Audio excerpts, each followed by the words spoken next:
Pagi kepada tuan-tuan dan puan-puan, saya Ruana Matiwo, pelajar dari Pusat Pembelajaran OUM Kota Kinabalu Sabah. Hari ini ingin membentangkan tentang pengenalan kepada pendidikan khas. Oke, di sini saya akan menerangkan pandangan tentang video yang ditonton yang bertajuk The Miracle Worker.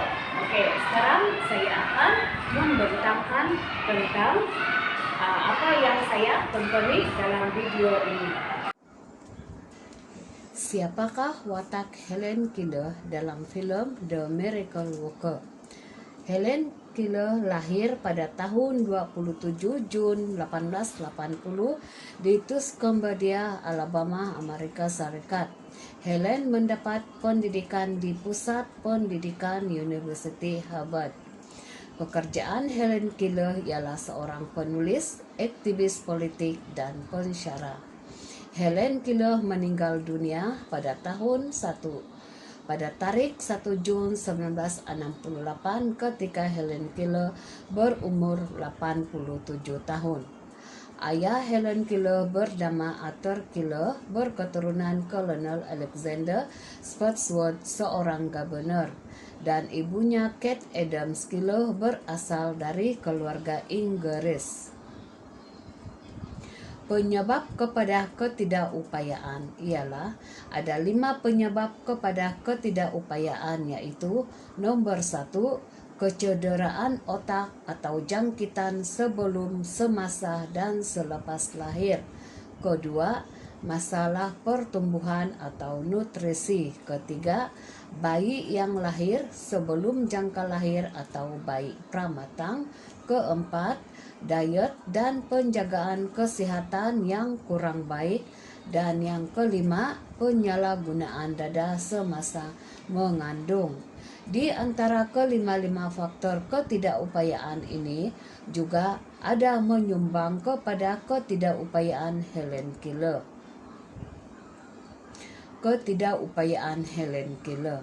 Helen mula boleh bercakap sejak 6 bulan dan dapat berjalan pada usia 1 tahun.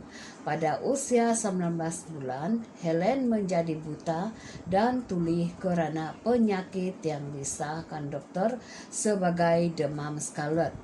Apakah itu demam scarlet?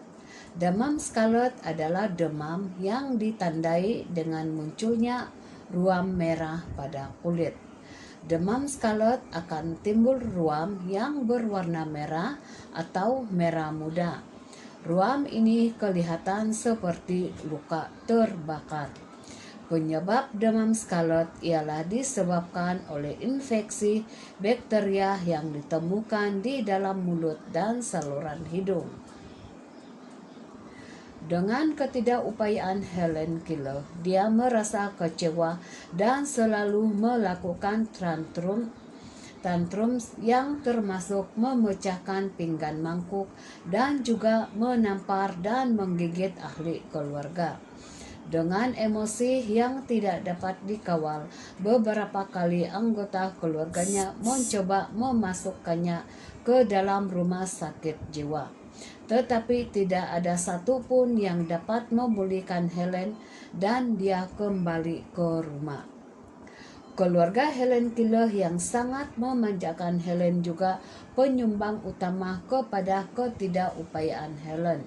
Keluarganya tiada pendidikan asas bagi golongan kurang upaya. Mereka seringkali mengambil jalan mudah dengan memberikan hadiah atau gula-gula setiap kali Helen melakukan kesalahan. Akhirnya keluarga Helen akur dengan saranan bibi Helen untuk membuat rawatan, tetapi dengan syarat perawat tersebut datang ke rumah keluarga Keller. Kehadiran Anne Sullivan, penyelamat Helen.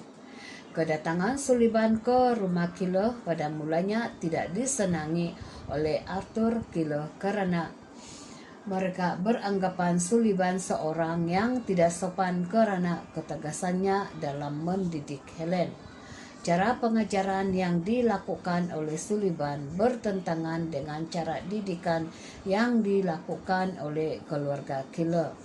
Dengan cara didikan Sullivan untuk mendidik Helen, akhirnya Helen boleh berkomunikasi dengan bahasa isyarat dan Sullivan juga berjaya menghilangkan tantrum Helen sehingga membanggakan keluarga Arthur Keller. Sekian dan terima kasih.